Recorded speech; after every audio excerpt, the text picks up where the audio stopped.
भूताची taxi. काही वर्षांपूर्वी एका शहरात स्वभावानं साधा असलेला अभिषेक नावाचा माणूस राहत होता. अभिषेक एका मोठ्या व्यापाऱ्याकडे ड्रायव्हर म्हणून नोकरी करत होता. एक दिवस तो मालकासह गाडीतून प्रवास करत असताना अचानक गाडी एका झाडाला धडकली. हे तू काय केलंस? माझी CMW गाडी ठोकलीस? तुला माहिती आहे ना माझी गाडी किती महाग आहे ती? मी तुला आत्ताच्या आत्ता नोकरीवरून काढून टाकतो. असं म्हणून मालक रागाने गाडी घेऊन तिथून निघून गेला. अचानक नोकरी गेल्यामुळे अभिषेक फारच दुःखी झाला आणि त्याच झाडाखाली बसून रडू लागला. इतक्या वर्षात पहिल्यांदा माझ्या हातून अपघात झाला आणि माझ्या मालकानं माझं म्हणणं ऐकून न घेता मला लगेच कामावरून काढून टाकलं. तितक्यात एक भयावह आवाज त्याच्या कानावर पडला. खाली माणूस वरती भूत, का ती रात्र, वा वा वा वा, खूपच छान. तो आवाज ऐकून अभिषेक घाबरला. कोण आहे तिकडे? कोणाचा आवाज आहे हा? समोर या. मी आहे काळ्या रात्रीचं काळ सावट. तुम्हाला बोलवलंस? मी आहे भूत. हे बघ मी आलो.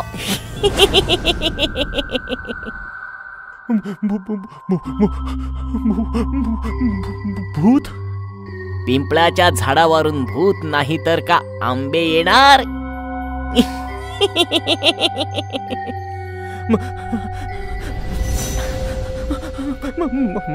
मला जाऊ द्या. मला माहित नव्हतं हे पिंपळाचं झाड आहे. माहित असतं तर मी ह्या झाडाखाली कधीच बसलो नसतो.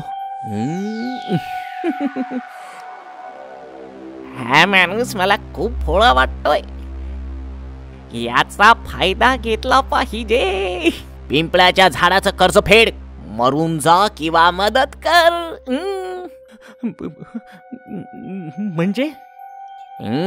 म्हणजे मी तुला आत्ताच खाऊन टाकीन. किंवा आपण दोघेही एकमेकांची मदत करू. तू माझी मदत कर, मी तुझी मदत करतो. ते कसं काय? मला माहित आहे तुझ्या मालकाने तुला कामावरून काढून टाकलंय. मी तुझी नोकरी तुला पुन्हा मिळवून देईन. त्या बदल्यात तू माझी भूक भागव. पण मला गाडी चालवण्याशिवाय काहीच येत नाही.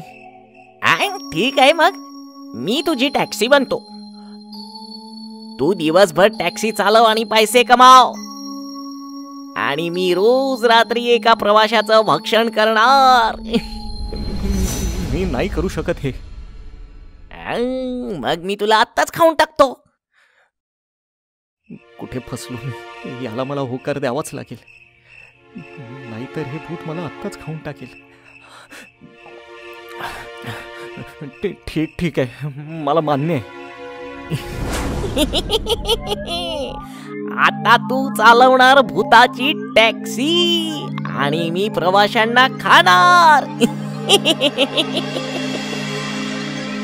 दुसऱ्या दिवसापासून अभिषेक भूताची टॅक्सी चालवू लागला.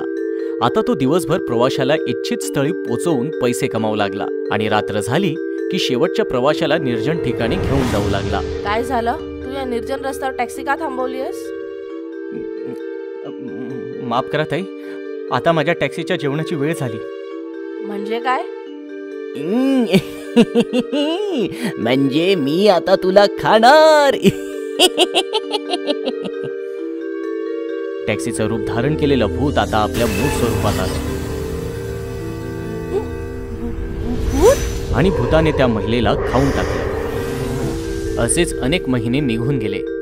एकदा रात्रीच्या वेळेस एक माणूस त्या टॅक्सीजवळ आला आणि म्हणाला, भाऊ, तुम्ही मला माझ्या घरापर्यंत सोडणार का? हो नक्की, या बसा टॅक्सीमध्ये. थोडे पुढे गेल्यावर अभिषेकने टॅक्सी थांबवली. आता तुम्ही टॅक्सी का थांबवलीत? माफ करा भाऊसाहेब, आता माझ्या टॅक्सीच्या जेवणाची वेळ झाली. याचा अर्थ काय? याचा अर्थ आता मी तुला खाणार.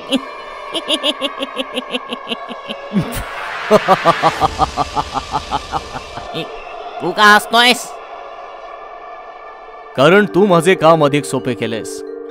काही दिवसांपूर्वी मला भूताच्या टॅक्सीविषयी माहिती मिळाली होती. तेव्हापासून मी तुझा शोध घेत होतो. पण मी एक भूत आहे, मी तुला खाणार आहे. आणि मी भूत हंटर आहे, मी तुला मारून टाकणार. भूत हंटर ऐकल्यावर ते भूत घाबरलं. भूत हंटर, प्लीज मला जाऊ द्या. मी इथून पुढे कुठल्याही मनुष्याला नाही खाणार. मात्र भूत हंटरने त्याचं काहीच ऐकलं नाही आणि त्याने भूतावर एक शक्तिशाली मंत्र फेकलं.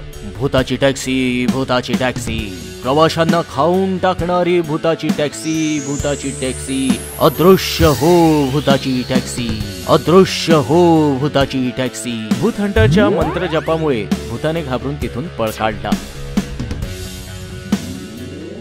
आणि अचानक अभिषेक जोरजोरात रडू लागला.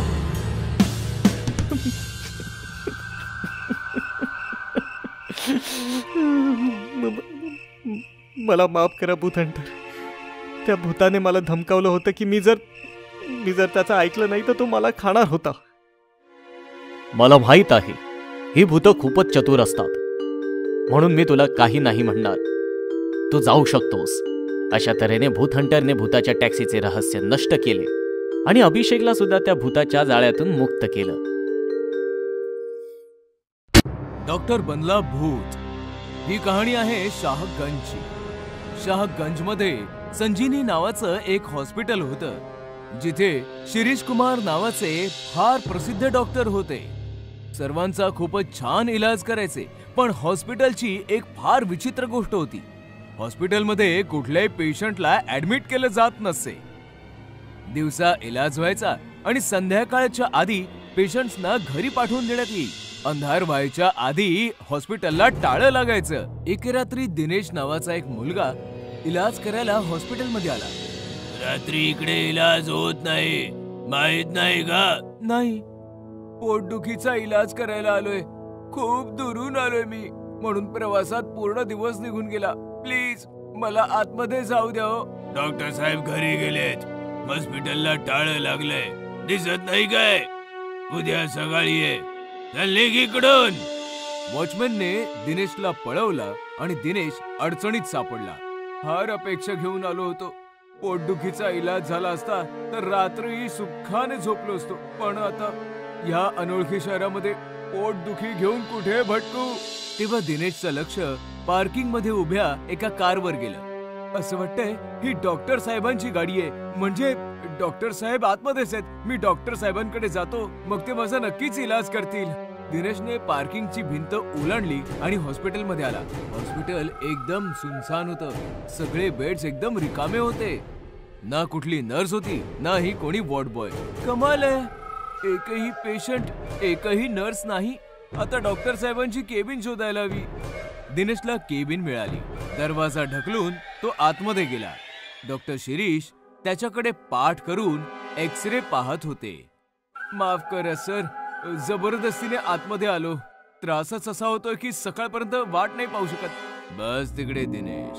सॉरी सर, पण मी पहिल्यांदा तुमच्या हॉस्पिटलमध्ये आलोय. मग तुम्हाला माझं नाव कसं माहिती?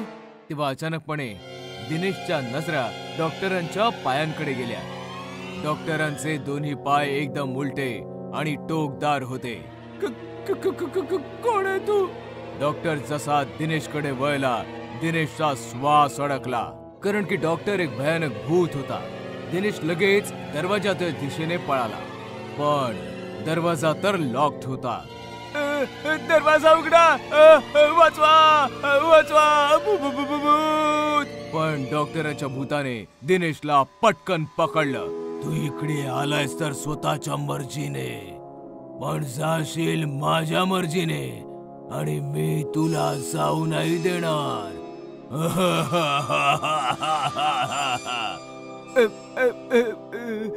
Sorry sorry sorry sorry sir. मी कोणाला काही नाही सांगणार. मी सरळ सरळ माझ्या गावी निघून जाईन. प्लीज सर, मला सोडा सर. पण भूताने काही ऐकलं नाही. त्याने दिनेशचं पोट जोरात दाबलं. दिनेश जनावरांसारखा ओरडू लागला. भूताने त्याची पकड अजून मजबूत केली आणि दिनेश ओरडत ओरडत मेला. हॉस्पिटलमध्ये अशा घटना आठवड्यातनं 1-2दा नक्कीच व्हायच्या. वॉचमनला धोका देऊन कोणी ना कोणी रात्री केबिन मध्ये इलाज करायला यायचं आणि भूत या डॉक्टरची शिकार व्हायचं. आणि मग सकाळ व्हायच्या आधीच वॉचमन येऊन प्रेताला जागी ठेवायचं. सकाळी सगळं काही नॉर्मल व्हायचं. Doctor Shirish Kumar normal doctor सारखे पेशंट्सची इलाज करायचे. पण रात्रीचा अंधार होताच भयानक भूत व्हायचे. अखेर काय रहस्य होतं भूत या डॉक्टरचं, याची 10 वर्षापूर्वीची एक कहाणी आहे. 10 वर्षांपूर्वी एके रात्री पाशा नावाचा किलर पोलिसांच्या गोळ्यांनी घायाळ होऊन संजीवनी हॉस्पिटलमध्ये आला. ए डॉक्टर, चल चल चल गोळ्या काढ. ही तर पोलीस केसची गोष्ट आहे. चल गोळ्या काढ. काढ नाही तर गोळ्या घालीन तुझ्या डोक्यात. बंदुकीच्या धाकाने पाशाने त्याचा इलाज केला आणि इलाज होताच डॉक्टरवर त्याची बंदूक साधली. अरे मी तर इलाज केला ना. हो, इलाज केलास आणि त्याच्यासोबतच पोलिसांना पण इन्फॉर्म केलास. धोकेबाज. पाशाने बंदुकीने डॉक्टरचा जीव घेतला आणि मग तिथून पळून गेला. तेव्हापासनं डॉक्टर भूत बनलाय. दिवसा रोग्यांचा उपचार करतो आणि रात्री हैवान. एके रात्रीची गोष्ट आहे. वॉचमन गेटवर नव्हता. गेट ओपन होता. तेव्हा एक पोलीस ऑफिसर त्याच्या बायको सोबत आला. ट्रान्सफरच्या बरोबरच तुझे आजार पण ट्रान्सफर होतात. चल आता आतमध्ये जा, मी कॉल संपवून येतो. बायको आतमध्ये गेली आणि ऑफिसर मोबाईलवर बोलू लागला. बोलता बोलता त्याचं लक्ष हॉस्पिटलच्या बोर्डकडे गेलं. संजीवनी हॉस्पिटल. शिट. ऑफिसर पळत पळत केबिन मध्ये आला आणि त्याने पाहिलं डॉक्टरच्या भूताने त्याच्या बायकोचा गळा आवळला होता.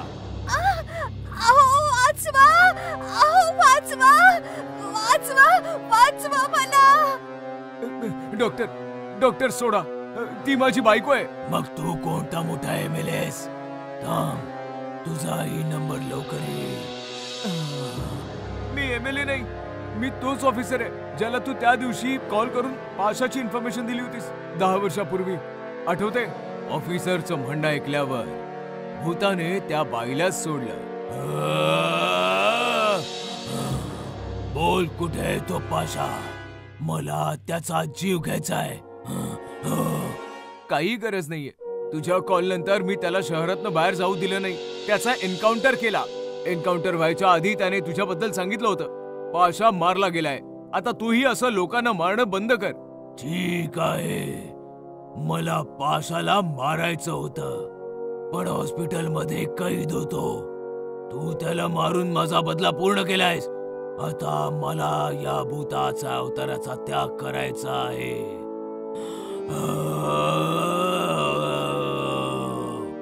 असं म्हणताच डॉक्टरचं भूत जोर जोरात हसू लागलं आणि हसत हसत आसमंतात मुक्त झालं. गर्ल्स हॉस्टेल मधलं भूत. फार पूर्वी शहरात एक गर्ल्स हॉस्टेल असायचे जिथे कॉलेजचे विद्यार्थी राहायचे.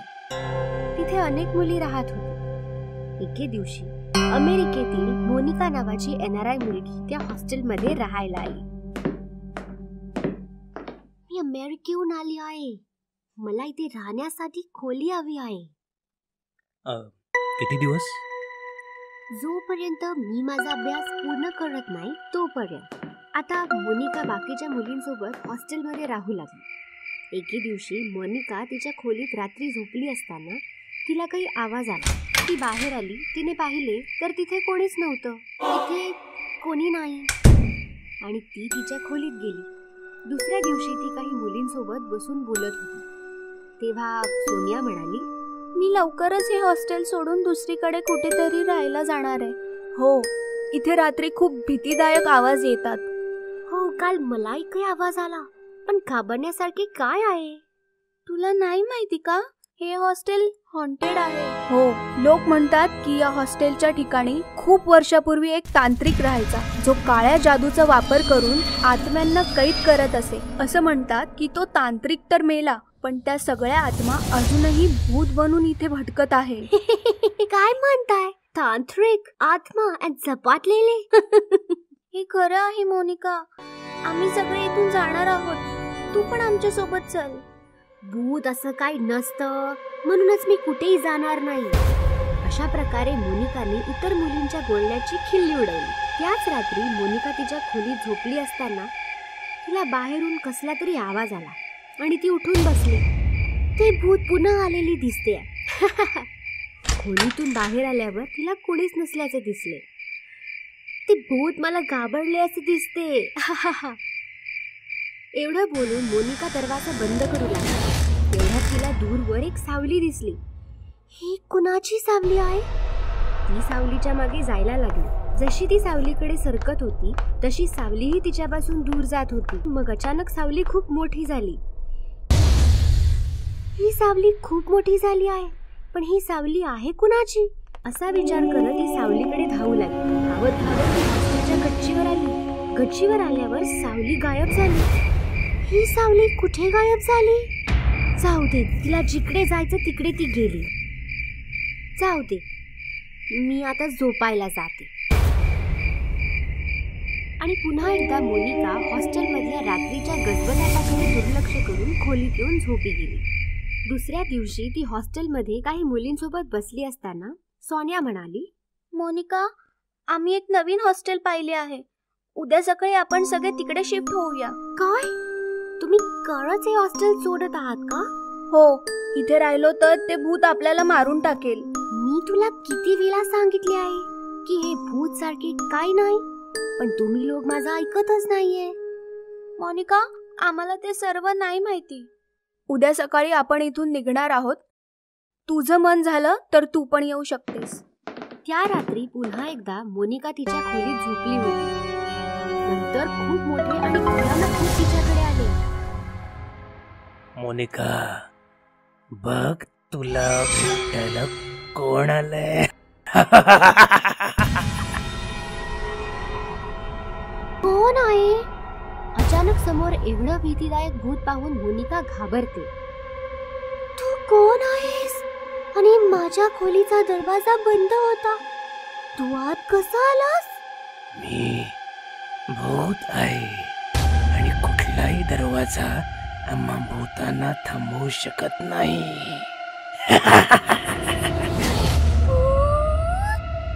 2 दिवसांपासून मी तुला हे पटवून देत आहे की तुम्हा माणसांप्रमाणे आम्ही भूत पण खरेच असतो, पण तू आमची थट्टा करतेस. म्हणून मी ठरवलं की आज तुला भूतांना भेटवतो. प्लीज प्लीज मला काही नका करू. प्लीज प्लीज मला जाऊ द्या. Please let me go please. भूताने मोनिकाचा हात पकडला आणि तो तिला घेऊन गायब झाला. भूत मोनिकाला जमिनीच्या खाली असलेल्या एका गुहेत घेऊन गेला. माझ्या घरी स्वागत आहे. मला सांग, तुला काय हवंय? वाघाचं रक्त की माणसाची Khopadi?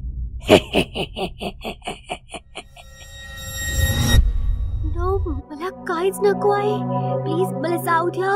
Please let me go. Late me go please. मराठीत बोल. डोनाल्ड ट्रम्पची भाजी. माझ्याकडून खूप मोठी चूक झाली आहे.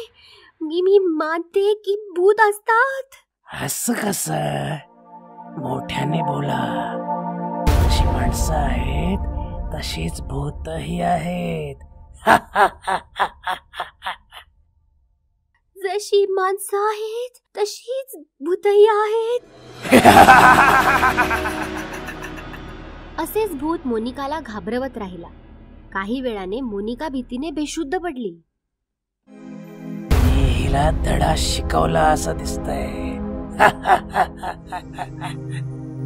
त्यानंतर सकाळी मोनिकाला जाग येतात ती तिच्या खोलीत असल्याचे तिला दिसले. भूत भूत, या हॉस्टेलमध्ये भूत आहे, मला इथे राहायचं नाही. ती हॉस्टेलच्या खोलीतून बाहेर आली. तिथे सोनिया, राणी आणि बाकीच्या मुली आहेत. सोनिया, मला पण घेऊन जा, या हॉस्टेलमध्ये खरंच भूत आहे. पण तुझं सामान? मला काही नको आहे, फक्त मला इथून बाहेर काढा. त्यामुळे हॉस्टेल हॉन्टेड असल्याची मोनिकाची खात्री पटली आणि ती तिचं सामान तिथेच सोडून पळून गेली. मित्र बनला भूत ही घटना आहे पुण्यातील.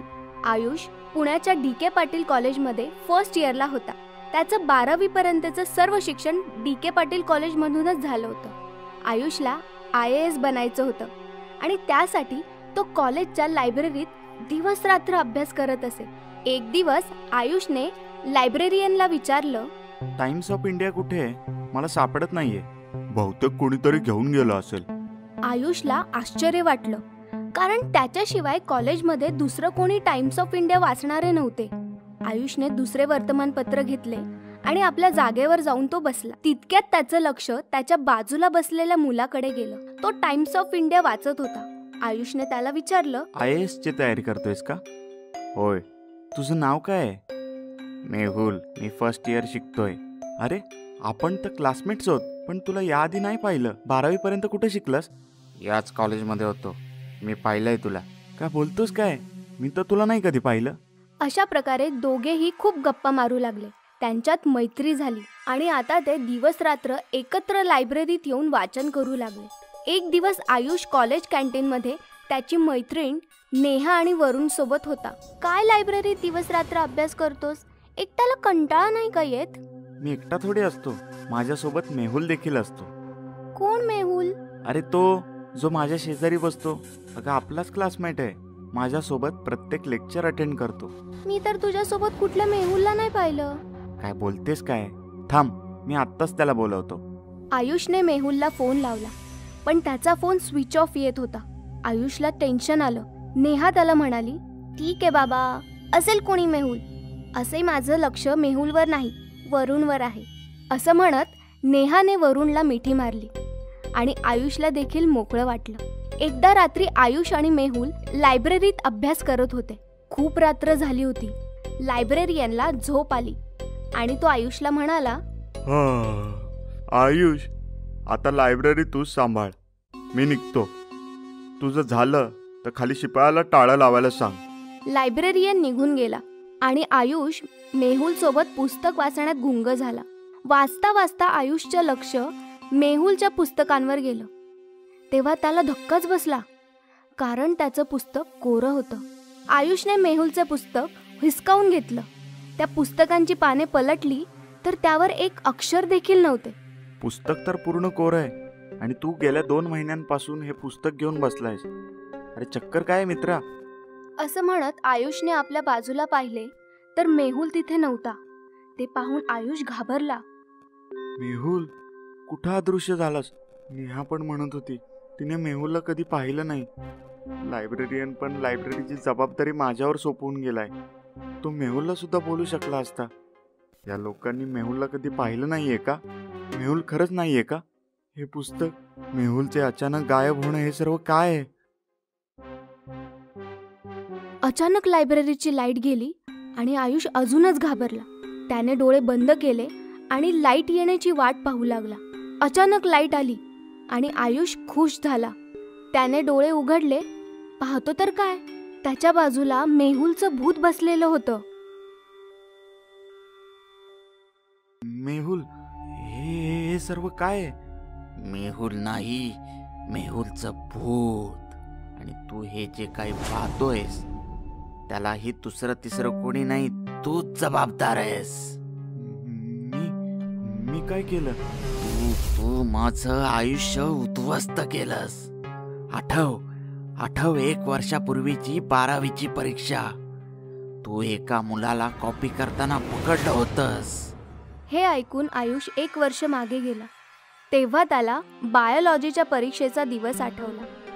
सर, हा मुलगा कॉपी करतोय. ए चल उभा राहा. Sir sorry, extremely sorry sir. 2 मिनिटाच्या आत इथून बाहेर निघ, नाहीतर HSC एक्झाम मधून रस्टिकेट केलं जाईल. तुला माहितीये का, एक्झाम हॉल मधून बाहेर आल्यावर मी काय केलं तुला कसं कळणार? तू तर पेपर लिहिण्यात बिझी होतास. मी बिल्डिंग वरून उडी मारून जीव दिला आणि आता तुला मारायला आलोय. हे बघ मेहुल, मान्य आहे चूक माझी आहे, पण तू पण चुकीचा होतास. कॉपी करत होतास. चीटिंग चुकीचीच आहे ना? नाही, आता मी जे करणार आहे ते चुकीचं आहे. हे ऐकून आयुष घाबरला. काय करणार आहेस तू? मेहुलने आयुषचा गळा पकडला आणि त्याने त्याला खिडकीतून बाहेर फेकून दिलं. आयुष लायब्ररीच्या 5व्या मजल्यावरून पडून मरून गेला आणि मेहुल खिडकीतून त्याला बघून हसू लागला. PUBG is back.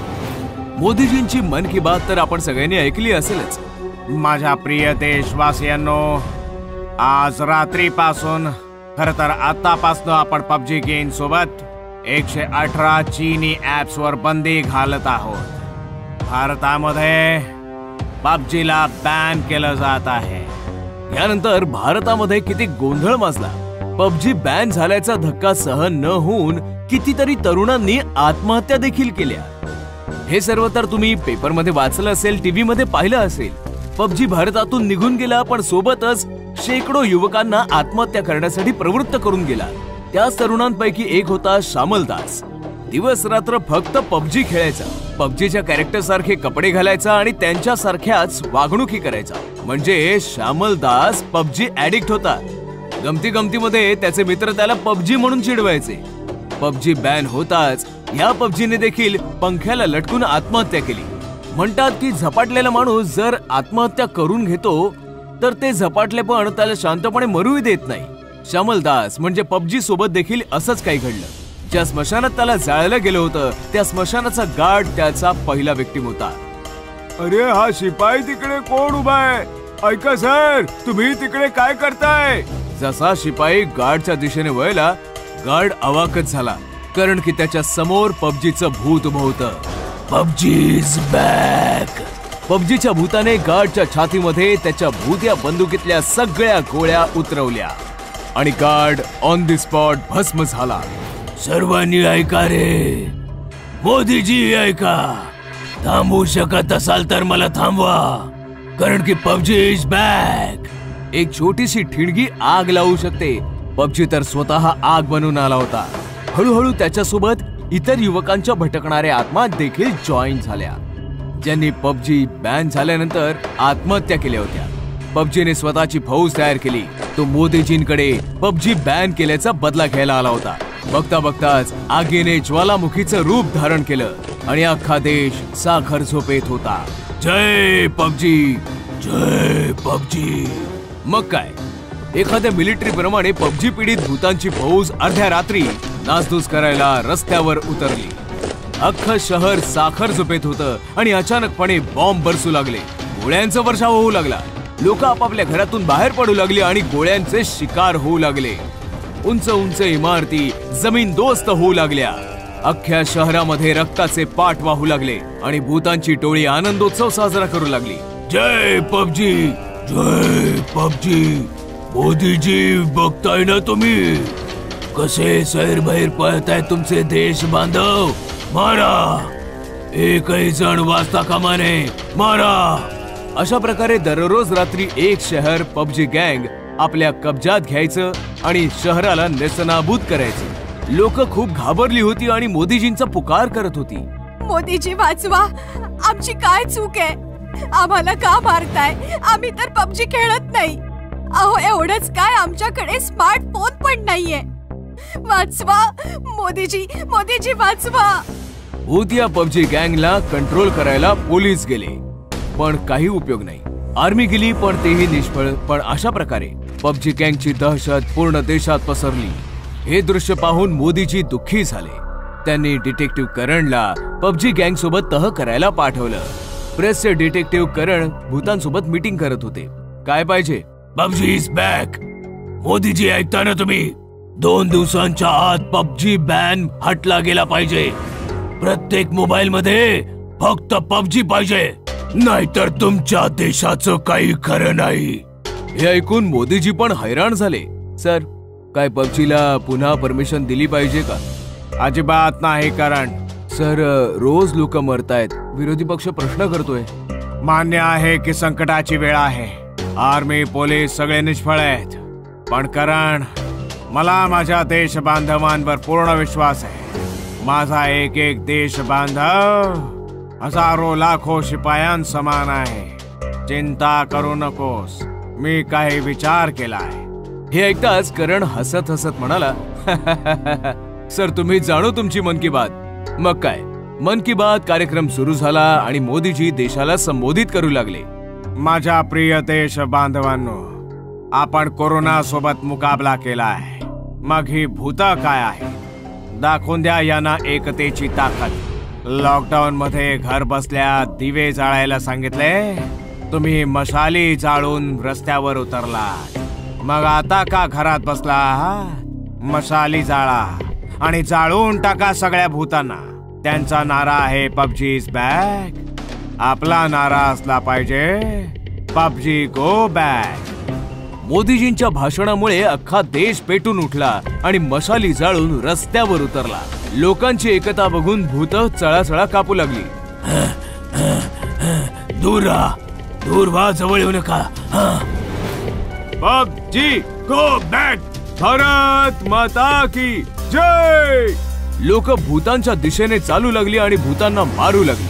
जळत्या मशालींनी भूतांना जाळू लागली आणि बघता बघता सगळी पबजी पीडित भूत जळली आणि जळून राख झाली. भारत माता की जय.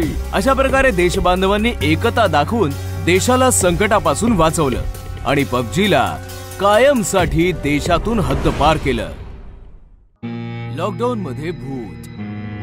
मार्च 2020 पासनं जे पहिलं लॉकडाऊन भारतात लागलं ते भलं कोण विसरू शकतं. मोठमोठ्या शहरांपासून छोट्यातले छोटी गावं आणि खेड्यांपर्यंत सर्व काही सुनसान होतं. सुनसान गल्ल्या, सुनसान रस्ते, एवढंच काय बरीच घरं देखील सुनसान झाली. ही भीतीदायक गोष्ट आहे अशाच एका सुनसान घराची, ज्याच्यामध्ये एक मुलगी होती आणि अचानक तिचं आयुष्य सुनसान बनलं. गोष्ट आहे शहागंजची. अनुजा तिचे वडील आणि काकांसोबत राहायची. तिची आई या जगात नव्हती आणि काकी पण काकांना सोडून निघून गेली होती. घरात होते फक्त 3 लोक, अनुजा, तिचे बाबा आणि काका. काका आणि बाबा मिळून ज्वेलरीचा तगडा बिझनेस करायचे. शहरामध्ये त्यांचं लांब लचक दुकान होतं. अनुजा कॉलेज स्टुडंट होती. कोरोनाचा प्रादुर्भाव वाढत गेला आणि लॉकडाऊन करावं लागलं. सर्व घरामध्ये कैद झाले. अनुजा पण आता घरातच होती, पण तिचे बाबा आणि काका बिझनेस मध्ये तोटा इच्छित नव्हते. लॉकडाऊन मध्ये पण गोडाऊन मध्ये जाऊन चोरी छुप्याने काही कामगारांसोबत काम करू लागले. अनुजाने त्यांना बरंच समजावलं, पण दोघांनी अजिबात ऐकलं नाही. जे व्हायचं होतं तेच झालं. कोण्या मजुराच्या संपर्कात आल्याने दोघेही कोरोना पॉझिटिव्ह झाले आणि प्रशासनाने त्यांना आयसोलेशन वॉर्ड मध्ये पाठवलं. ॲम्ब्युलन्स आली आणि दोघांना घेऊन गेली. अनुजा बिचारी घरामध्ये एकटी अडकली. सगळं घर कसं सुनं सुनं झालंय आणि बाहेर सुद्धा कसं सुनं सुनं आहे. देव करो आणि काही वाईट प्रसंग न येऊ. आरडाओरडा केला तरी कोणी मदतीला येणार नाही. शांताबाई पण घरात कैद आहेत. त्या असत्या तर त्यांचा जरा आधार तरी वाटला असता. आता मी अख्खी रात्र एकटीने कशी काढू? आधी तर सगळं नॉर्मल होतं. जेवण जेवून दिवसा टीव्ही बघण्यामध्ये आणि रात्री फ्रेंड्स बरोबर चॅट करण्यामध्ये निघून जायचा. पण जसा दुसऱ्या दिवसाचा सूर्य उगवला, अरे बापरे, 12 वाजले आणि मी अजूनपर्यंत झोपून होते. पटकन फ्रेश होते आणि जेवण करते की तेवढ्यात अचानक डोरबेल वाजली. आता यावेळी कोण आलं असेल? दरवाजा उघडू की राहू दे? कोरोना पॉझिटिव्ह निघाला तर? कोणी लफंग तर आला नसेल संधीचा फायदा घ्यायला. डोरबेल वारंवार वाजत होती. अनुजाने विचार केला ती दरवाजा उघडणार नाही, पण तिच्याने राहवलं गेलं नाही. तिने की होल मधनं पाहिलं. बाहेर एक पोलीस उभा होता. अनुजाने पटकन दरवाजा उघडला. मॅडम, तुमच्या घराच्या समोरच माझी ड्युटी लागली आहे. तहान लागली आहे, पाणी पाहिजे जरा. हा, हे काय आहे? तुम्ही मास्क पण नाही लावलाय. तुम्ही जरा दूर उभे राहा. मॅडम कडक उन्हात ड्युटी करतोय, आधीच घाम गळतोय. मास्क लावला तर गुदमरूनच परत जाऊ. डोंट वरी, आमची रोज टेस्टिंग होत असते. आम्ही पॉझिटिव्ह नाही आहोत. अनुजाने आतनं पाणी आणलं. पाणी प्यायल्यानंतर पोलीस निघून गेला. मग काय, रोज पोलीस येऊन डोरबेल वाजवायचा, रोज अनुजाकडनं पाणी मागून प्यायचा आणि मग निघून जायचा. एके दिवशी मात्र हद्द झाली. वारंवार बेल वाजत होती. अनुजाने सेफ्टीसाठी डोर होलमधनं बाहेर पाहिलं तर कोणीही नव्हतं, तरीही डोर बेल वाजत होती. अनुजाने जसा दरवाजा उघडला, समोर तोच पोलीसवाला. ही काय थट्टा आहे? बेल वाजवता आणि लपून बसता. मी कुठे लपलोय? मी डोर होल मधून पाहिलं, तुम्ही दिसला नाही कुठे. एके दिवशी कंटाळून अनुजाने पोलीस हेल्पलाईनवर कॉल केला. हॅलो मॅम, शहागंज भेंडी बाजार गल्ली नंबर 17 मधून बोलते. माझ्या घरासमोर जे पोलीस ड्युटीवर आहेत त्यांच्या पाणी पिण्याची सोय का नाही करत तुम्ही? ती जनावरं नाही, माणसं आहे. भेंडी बाजारात एकही पोलीस मला ड्युटीवर नाहीये. अनुजाने खिडकीवरचा पडदा सारला.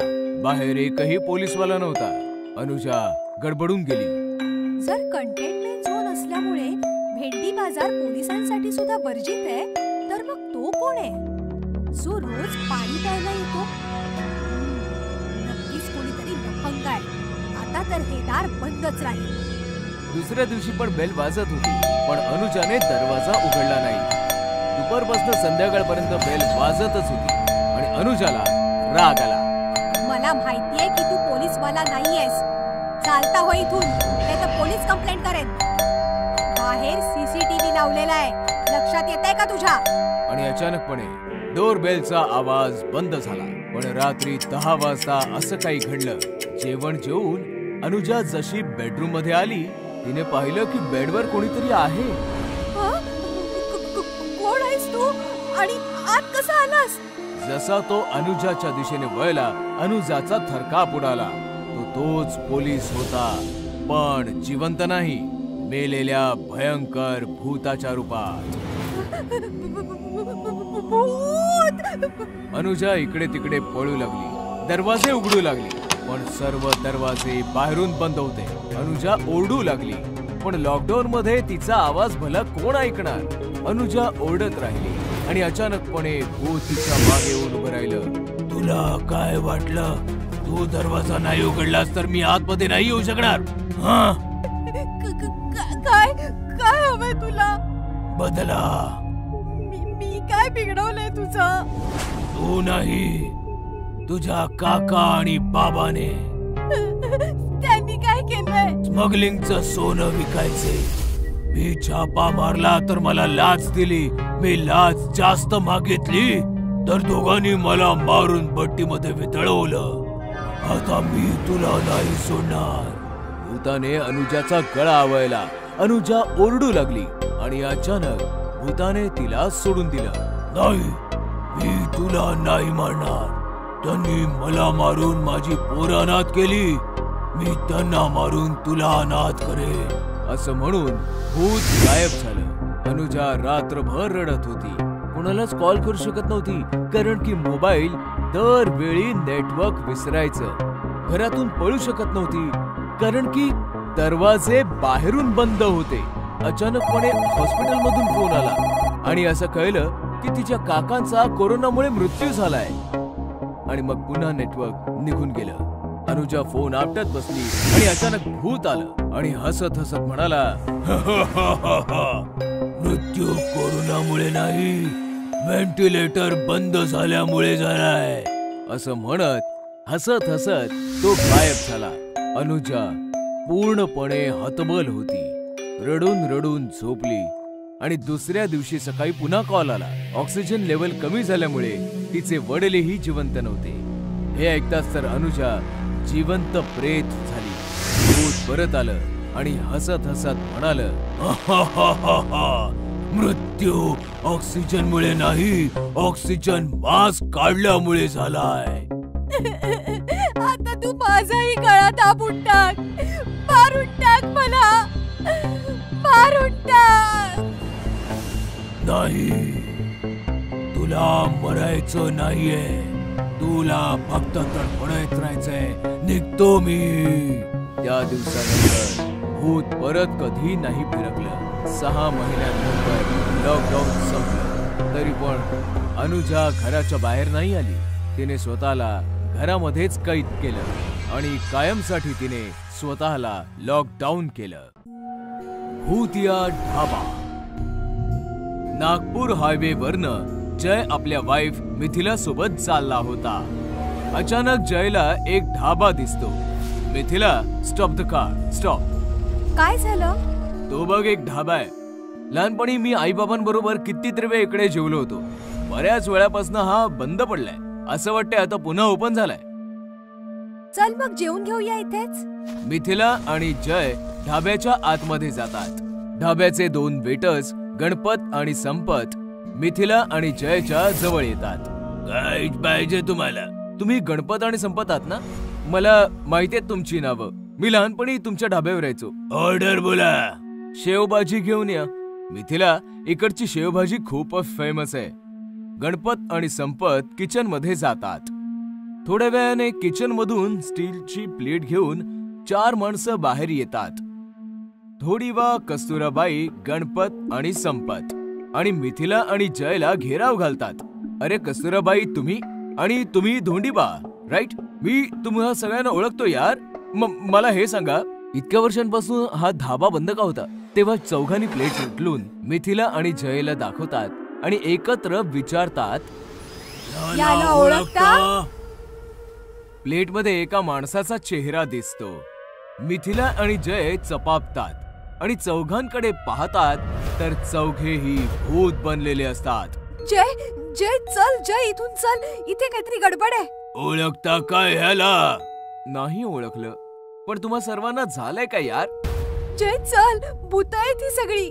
चौघे मिथिला आणि जयला घेराव घालतात आणि त्यांचं रक्त पिऊ लागतात. काही वेळापर्यंत त्यांच्या दोघांचे ओरडण्याचे आवाज येतात. मग शांतता पसरते. यांना ठिकाणावर लावा, कस्टमर्स येत आहेत. ढाब्यामध्ये जे कोणी कस्टमर्स यायचे त्यांची हीच अवस्था व्हायची. चौघेही कस्टमर्सना घेराव घालायचे. प्लेट उचलून एका माणसाचा चेहरा दाखवायचे आणि मग त्या कस्टमरचा खून करून त्यांचं रक्त प्यायचे. कुठलाही कस्टमर त्या प्लेटमध्ये कैद असलेल्या माणसाला ओळखायचा नाही आणि मारला जायचा. चौघेही भूत कस्टमर्सना मारायची आणि भूतिया ढाब्याचं रहस्य कधीही उलगडायचं नाही. एका रात्रीची गोष्ट आहे. राघव आणि शर्वरी हायवेवरून नागपूरच्या दिशेने चालले होते. तुझ्या पप्पानी लग्नाची परमिशन दिली, नाहीतर मी तुला पळवून नेलं असतं, माहितीये? पण मी तुझ्या बरोबर कधीच पळून आले नसते. I love my dad. ओहो राघव, मला भूक लागलीये. अच्छा बाबा, ढाब्यावर थांबूया ना कुठल्या तरी. तो बघ ढाबा. थांबव. राघव कार थांबवतो आणि दोघे धाब्यावर येतात. ब्युटिफुल. मला वाटतं खूप जुना ढाबा आहे. ऑर्डर सांगा. जे काही उपलब्ध आहे पटकन घेऊन या. गणपत आणि संपत किचन मध्ये जातात.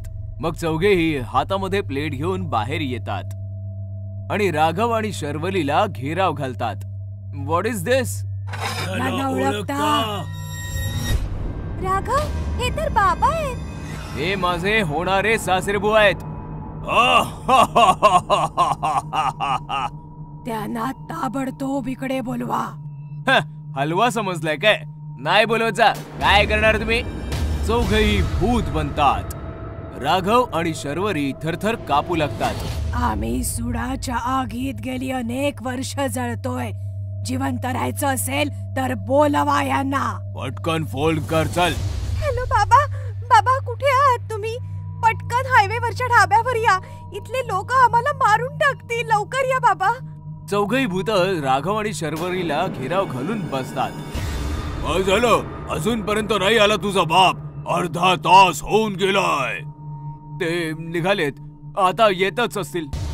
आपल्याकडे जास्त वेळ नाहीये. गणपत संपत कामाला लागा. गणपत आणि संपत उठतात आणि धाब्यामध्ये रॉकेल घालायला सुरुवात करतात. रॉकेल वाहू लागतं. हे काय करता तुम्ही? प्लीज, ते येतच असतील. तुम्ही असं नका करू. तू गप्पा बस. आम्ही आमची तयारी करतोय. कसली तयारी? तेवढ्यात शर्वरीचे बाबा तिकडे येतात.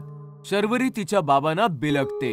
बाबा बाबा वाचवा आम्हाला, इथून घेऊन चला. बाळा रडू नकोस, मी आता आलोय ना. काय तात्या सेठ, ओळखलं काय? तात्या सेठ धोबिडाच्या पायांवर पडतो. मला माफ करा, माझ्याकडनं चूक झाली होती. माझी मुलगी आणि जावयाला सोडा, मी तुमच्या पाया पडतो. नक्कीच सोडू. आधी तू तुझ्या मुलीला आणि जावयाला सांग की त्या रात्री काय झालं होतं. कस्तुरा, मला माफी दे, मला लाज वाटते. आपल्या गलिच्छ तोंडातून माझं नाव नको घेऊस. उठ आणि सांग सगळं काय ते खरं. उठतोयस की संपवून टाकूया ना. काय झालंय बाबा, काय झालं होतं त्या रात्री? बाळा, तेव्हा तू लहान होतीस. मी माझ्या मित्रांबरोबर दररोज या धाब्यावर दारू प्यायला यायचो, मजा करायचो. एके रात्री मी दारूच्या नशेमध्ये या धाब्यामध्ये. सांगा बाबा, काय केलं होतं तुम्ही? मी कस्तुराबाईचा रेप केला. काय? शी, तिरस्कार वाटतो मला तुमचा. एवढंच नाही, याने आणखीन एक घाणेरडं काम केलं होतं. याने मला, गणपत आणि संपतला खूप मारलं आणि रॉकेट टाकून आम्हा तिघांना जिवंत जाळलं. तेव्हापासून आमचा आत्मा सुडाच्या आगीत तडफडतोय. आज आमच्या आत्म्याला शांती मिळेल. तात्या, आम्ही रॉकेल ओतलेलंय. बस तुला आज पुन्हा एकदा आग लावायची आहे. तुझ्या मुलीला आणि जावयाला आम्ही काही नाही करणार, पण तुला नाही सोडणार. ही घे माचीस, प्लीज. मी रिक्वेस्ट करतो तुम्हाला. विचार कर, एकटाच जाणार की जावई आणि मुलीला सोबत घेऊन जाणार आहेस? ठीक आहे, मी तयार आहे. बाळा शर्वरी, तू राघवला घेऊन निघ इथून. बाबा, मी तुम्हाला सोडून नाही जाणार. हट्ट करू नको शर्वरी, मला माझ्या कर्मांची शिक्षा मिळते. तू निघून जा. राघव बेटा, हिला घेऊन जा आणि हिची काळजी घे. जा बाळा. चल शर्वरी, कम. राघव शर्वरीला घेऊन कारच्या जवळ जातो. तात्या शेठ माचीशी काडी पेटवतो आणि खाली फेकतो. आग भडकते, धाबा जळून राख होतो. भूतनी आंटी. बऱ्याच वर्षांपूर्वी जंगलामध्ये एक ताकदवान भूतनी तिच्या मुलीसोबत राहत होती. भूतनी तिच्या मुलीची खूप काळजी घ्यायची. ती जंगलातून रोज नवनवीन प्राणी आणून तिला खाऊ घालायची. आई, हा ससा खूपच मऊ आहे, पण हा ना खूपच छोटा होता. उद्या ना तू माझ्यासाठी खूप मोठी म्हैस घेऊन ये. ठीक आहे बाळा. माझी मुलगी छोटी छोटी, म्हैस मागते मोठ मोठी. अशीच वेळ निघून गेली आणि भूतनी आता म्हातारी झाली आणि आजारी पडू लागली. आता तिच्या जागी तिची मुलगी शिकार करून आणू लागली. एके दिवशी म्हाताऱ्या भूतनीने तिच्या मुलीला सांगितलं, बाळा, आता मी जास्त दिवस जिवंत नाही राहणार, म्हणून माझी इच्छा आहे तू माझी एक शेवटची इच्छा पूर्ण कर. सांग आई. जेव्हा मी छोटीशी होते तेव्हा माझी आई माझ्यासाठी शहरातून एक जाडजूड आणि मऊ मऊ माणसाचा मुलगा खायला घेऊन आली. माझी इच्छा आहे की मरण्याच्या आधी पुन्हा एकदा मी माणसाच्या मुलाची चव घ्यावी. ठीक आहे आई, मग तुझ्या पुढच्या वाढदिवसाला आपण माणसाच्या मुलाची चव चाखू. मानवाच्या मुलाच्या शोधात भूतनी शहराच्या दिशेने निघाली. जंगलातून मी आले, शहराकडे मी जाईन. माणसाचं पोर खाऊन माझ्या आईचा वाढदिवस साजरा करीन. शहरामध्ये पोहोचून तिने बरीचशी मुलं पाहिली, पण एकही मूल तिला आवडलंच नाही. तेवढ्यात तिला समोर गट्टू दिसला. हा मुलगा तर खूप मऊ मुलायम आहे, पण हा तर खूपच हडकुळ आहे. याला तर माझी आई एकटीच खाऊन टाकेल. मग मला काय मिळणार? काही हरकत नाही, मी ह्याला खायला घालून चांगलं जाडजूड बनवेन. आणि तिने एका सुंदर आंटीचं रूप घेऊन गट्टूच्या शेजारी राहायला आली. आणि मग तिने एक दिवस गाजराचा हलवा बनवला आणि गट्टूकडे आली. मी गट्टूसाठी गाजराचा हलवा आणलाय.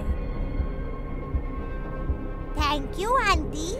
आता भूतनी काही ना काही निमित्ताने गट्टूला स्वादिष्ट भोजन खाऊ घालायला लागली. एवढं स्वादिष्ट भोजन खाऊन आता गट्टू देखील खूप जाडजूड झाला. भुक्या भूतनीचं जेवण जेवून गट्टू झाला जाडजूड. आता जाड्या गट्टूला खाऊन भूतनी पण होईल जाडजूड. दुसऱ्याच दिवशी भूतनी आंटीने गट्टूला सांगितलं, मी शहरापासून थोडं दूर असलेल्या रेस्टॉरंट मध्ये जेवायला जातेय. तू माझ्या बरोबर येणार आहेस का? हो हो, मी तुमच्या बरोबर नक्की येईन. आणि मग भूतनीने गट्टूला सोबत घेतलं आणि जंगलाच्या दिशेने निघाली. गट्टूने जसं जंगल पाहिलं त्याने भूतनीला विचारलं, आंटी, तुम्ही मला इथे जंगलात का घेऊन आलात? तुम्ही तर म्हणाला होतात की मला रेस्टॉरंट मध्ये घेऊन जाताय. तेव्हा अचानक भूतनी तिच्या मूळ रूपात आली.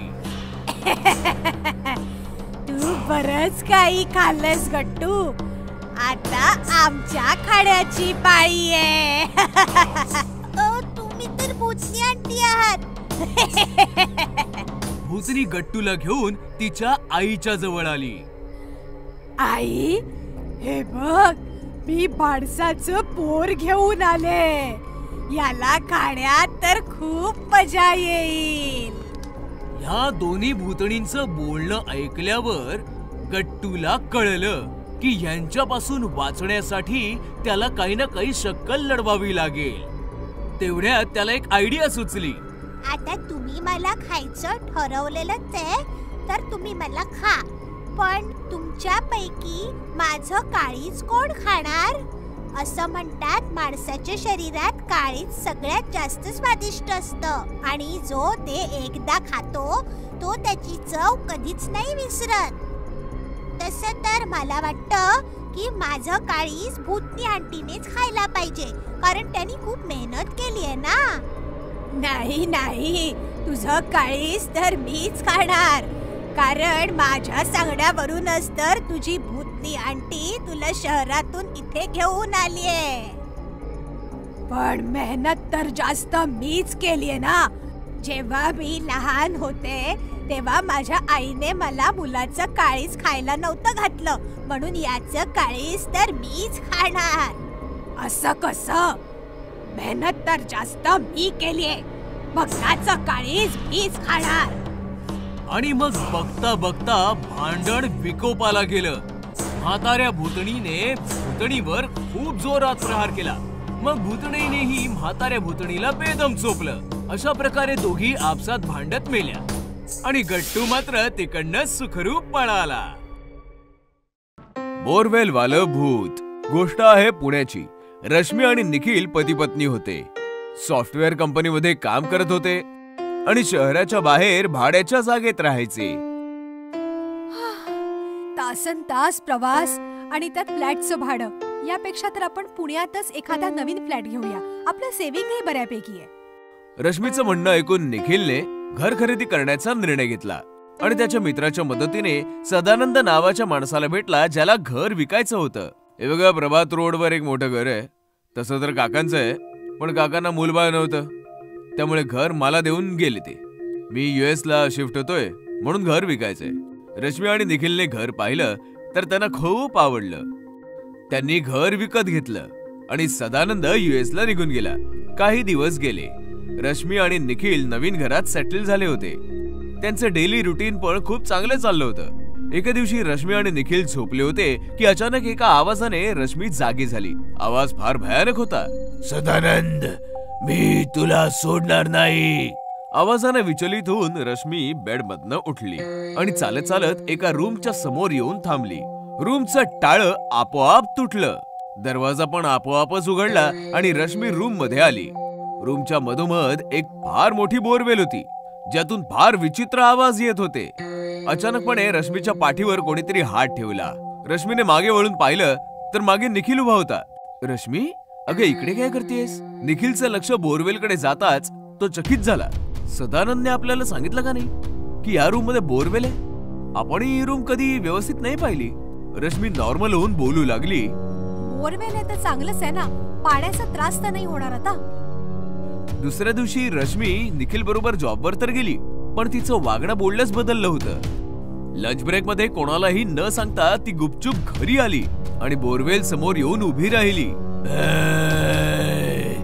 मला बाहेर काढा.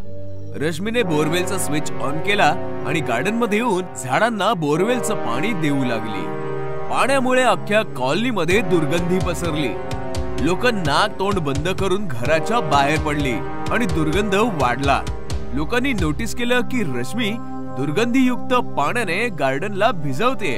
लोक ओरडत रश्मीच्या दिशेने आली. अगं हे सडका पाणी आहे, थांब थांब. लोकांचं म्हणणं ऐकताच जोर जोराने रश्मी हसू लागली आणि पाण्याच्या धारेने तिने लोकांना भिजवायला सुरुवात केली. दुर्गंधीयुक्त पाणी शरीरावर पडताच लोक पळाली.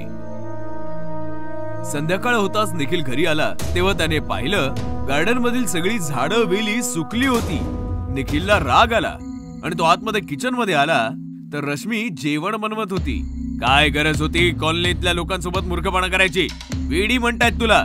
काय गरज काय होती बोरवेल सुरू करायची? जेवण तयार आहे, हात पाय धुवून घे. रश्मीचा आवाज विचित्र होता, जणू कोणी पुरुष बोलतो आहे. काय झालं रश्मी? दुपारी ऑफिस मधून पटकन आलीस? माझी तब्येत ठीक नव्हती. काय झालंय तुझ्या तब्येतीला? का असं बिहेव करतेस तू? मध्यरात्र झाली होती. निखिल झोपला होता. अचानक एका भयानक आवाजाने त्याची झोप मोड झाली. सदानंद, मी आलो आहे. निखिल घाबरला. त्याने पाहिलं तर बिछाण्यावर रश्मी नव्हती. अचानकपणे त्याची नजर सीलिंग वर गेली तेव्हा त्याचे डोळे विस्फारले गेले. रश्मी वर लटकलेली भयानक भूत बनली होती. जोर जोरात ओरडत होती.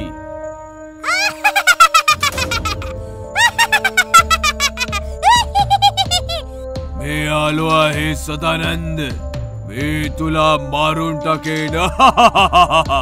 असं म्हणताच रश्मी निखिलच्या छाताडावर बसली आणि तिने निखिलवर हल्ला केला. रश्मी सोड ग, काय झालंय काय तुला? रश्मी निखिलवर वारंवार वार करत होती. निखिलने रश्मीला फेकलं आणि पळत पळत बोरवेलच्या रूम मध्ये येऊन लपला. निखिलने मोबाईल काढून सदानंदला फोन केला. सदानंद, अरे काय केलंस तू?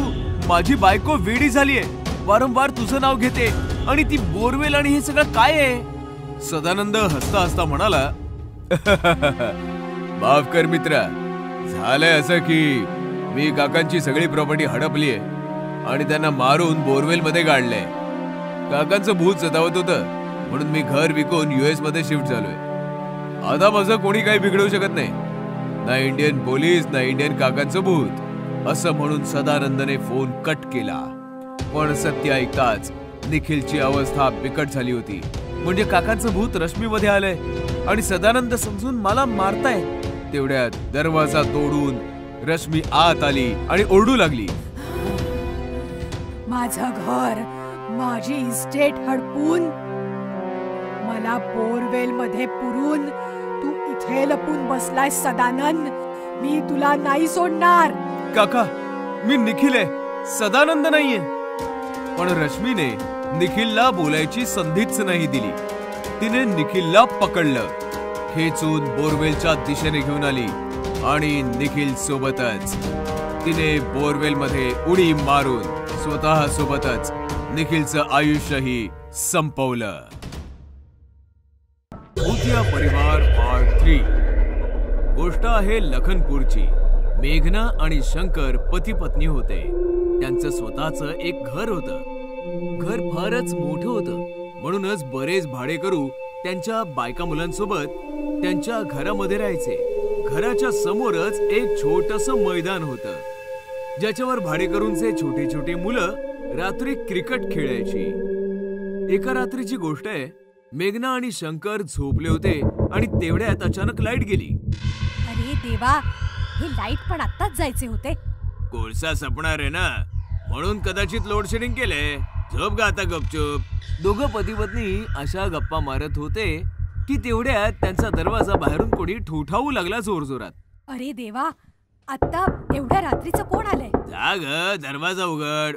अहो ऐका ना, मला खूप भीती वाटतेय. तुम्ही पण चला ना माझ्यासोबत. मूर्ख कुठची. चल. दरवाजा जोर जोरात वाजवला जात होता. मेघना आणि शंकर दरवाजापाशी आले आणि शंकरने दरवाजा उघडला, पण बाहेर कोणीच नव्हतं. इथे तर कोणीच नाहीये. नक्कीच कोणी मस्करी करत असेल. चला ग, चल पटकन झोपूया, असं म्हणून दोघांनी दरवाजा बंद केला आणि परत बेडरूम मध्ये येऊन झोपले. जसा दोघांचा डोळा लागला, परत कोणीतरी दरवाजा ठोठावू लागलं, पण यावेळेस दोघांनी तो आवाज नजरेआड केला. दुसऱ्या दिवसाची सकाळ झाली आणि जसा मेघनाने दरवाजा उघडला, एक कुटुंब सामानासह वरांड्यात बसलं होतं. मेघनाला पाहताच एक माणूस, एक बाई आणि एक छोटंसं बाळ उठून उभं राहिलं. अहो ताई, आम्ही फार लांबून आलोय. ही आहे माझी पत्नी, हा माझा बाळ. आम्हाला भाड्यावर रूम पाहिजे होती. एकही खोली रिकामी नाहीये. हा, एक खोली आहे, पण त्यात आमचं सामान आहे.